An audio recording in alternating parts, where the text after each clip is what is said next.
కుటుంబాలు బతకలేకపోతున్నాయి, జీవితాలు అధోగతి పాలవుతున్నాయి. దీనికి కారణం ఏంటంటే చెడ్డ నాయకులు, దుష్ట నాయకులు, దుర్మార్గపు నాయకులు, స్వార్థ నాయకులు, స్వార్థపరులైన నాయకులు, కీడు చేసేవాళ్ళు, నష్టం చేసేవాళ్ళు, జ్ఞానం కంటే కూడా బంగారం కోసం, అపరంజి కోసం, ముత్యాలు, రత్నాలు, డబ్బు, డాలర్స్ కోసం ప్రాకులాడేటువంటి నాయకులు. వాళ్ళు పాస్టర్లు కావచ్చు, రాజకీయ నాయకులు కావచ్చు, అధికారులు కావచ్చు, ఎవరైనా కావచ్చు. పాస్టర్లు కూడా ఉన్నారు కొంతమంది అట్లాంటి వాళ్ళు. పాస్టర్లే కొంతమంది సంఘ పరిచర్యను పాడు చేసే పాస్టర్లు కూడా ఉన్నారు. సంఘానికి విరోధం ఉండే పాస్టర్లు కూడా ఉన్నారు.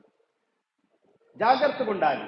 ధనాశ పాస్టర్లు, ధనం వాళ్ళ కుటుంబాల కోసం లక్షల కోట్లు సంపాదించుకొని పెట్టుకుంటున్నారు. పేదలుగానే ఉంటున్నారు, అనాథలుగానే ఉంటున్నారు, దిక్కులేని వాళ్ళు వాడిగానే ఉంటున్నారు. ఇలాంటి నాయకత్వము, ఇలాంటి పాస్టర్లు, ఇలాంటి చర్చిలు మనకు అవసరమో